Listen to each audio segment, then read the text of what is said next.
or salt. This is blue in color because it has 5 water molecule, and this 5 water molecule known as water of crystallization, fixed water molecules.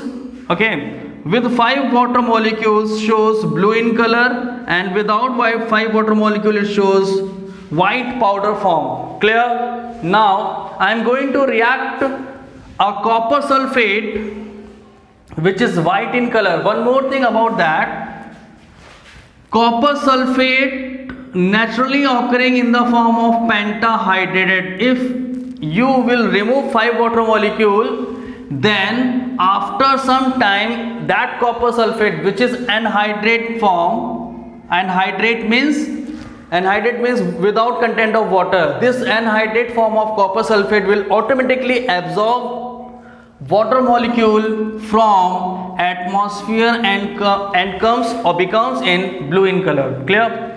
So anhydrous form of copper sulfate we have taken here, which is white in color, is going to react with this organic coordination complex and will gives copper sulfate, which is white in color. That means to say there is no change occurring in this copper sulfate. That means to say this water molecule is not loose by this coordination complex.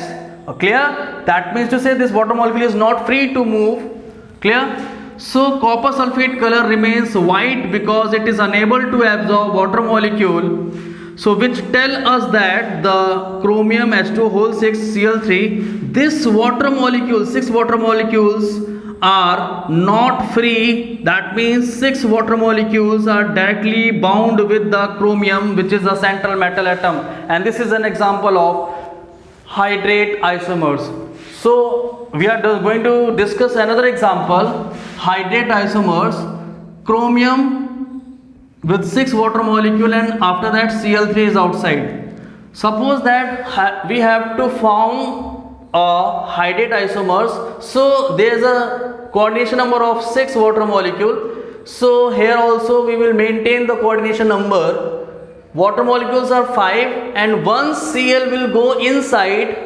1 Cl will go inside, so remains 2 Cl will be here. So 2 Cl will be here and 1 water molecule will come outside, this H2O. So in this case, this H2O is free. This H2O is free to bond with copper sulfate. Clear? And these inside the bracket 5 water molecule is not free to react with someone. Clear? I hope you understand this lecture. Thank you, class.